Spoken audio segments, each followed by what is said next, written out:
This activity we're calling Color Crushers. And this is what we're using. We're using Kush ball.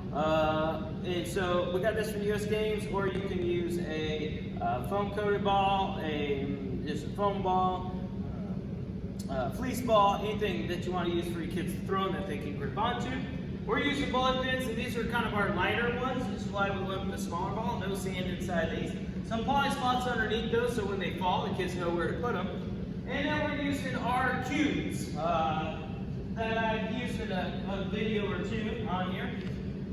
And so on these cubes, was one of every color from the color by class kind of stuff. One of my other videos I showed I used boxes, a 4x4x4 size boxes, and I colored with marker every side, a different color. I've also, Joe Weaver had a cool idea. He did construction paper or paper on each side. They glued it on each side, and then they taped it down really good so it's all nice and solid. So those are some options, some inexpensive ones. If you have a box store near you, go for it. So in Color Crushers, we have the kids, they're playing by themselves. And anybody who happens to have the orange ball would be on my team. So I have multiple teammates, but we have our own ball. So we're going to have them stand, on the perimeter here on the outside of the black line. This is our sideline of the gym. They're trying to use throwing to knock down the bowling pin. Now obviously I missed. I would just run and get my ball, and the kids can either return back to where they were throwing, or they can stand on the other side and throw from the other side.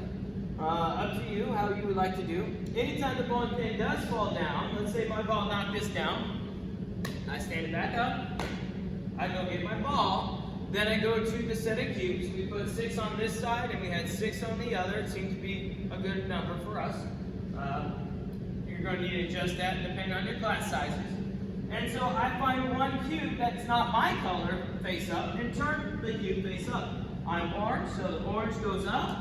I will turn back to that sideline and I throw again. So the kids are constantly working on throwing, going through those critical elements, hitting that bowling pin as many times as they can. And the objective of the activity is to try to have as many cubes turned to your color side up, the most to win. You can do it in 2-minute rounds, you can do it for a 10-minute round, however you see fit for your kids, and how it fits into your activity. So hopefully your students will enjoy this one.